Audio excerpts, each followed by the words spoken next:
হাজিরা হজে গেলে উমরায় গেলে সবাই দেখা আসে আবু জাহেলের বাড়িটা কোথায় এখনো রাখা, যদিও এটা বাথরুমে রূপান্তরিত হয়েছে। পেশাব না এলো না আসলেও যুবক হোক আর বৃদ্ধ হোক, যখন শুনে এটা আবু জাহেলের বাড়ি ছিল, তো বৃদ্ধ বহুত দূর থেকে লুঙ্গি উঠাইতে উঠাইতে যায় আর বলে, যদি জিজ্ঞাসা করে এত তাড়াতাড়ি এখন না পেশাব করে আসলেন, তো তুমি যেটা দেখাইছো এক ফোঁটা কপালে না দিয়া আসলে মনটা ঠান্ডা হবে না, আমি কমসে কম এক ফোঁটা কপালে দিয়া যেতে চাই। ওর বাড়িটা আল্লাহর ঘরের সাথে লাগানো। এগুলো অ্যানালাইসিসের জন্য আল্লাহ রাখছেন, বুঝানোর জন্য। আসে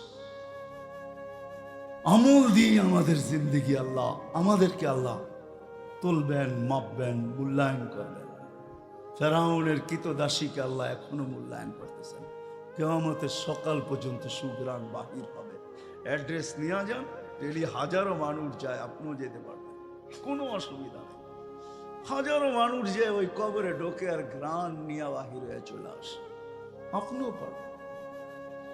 ফেরাউনের স্ত্রী এখনো জান্নাতে।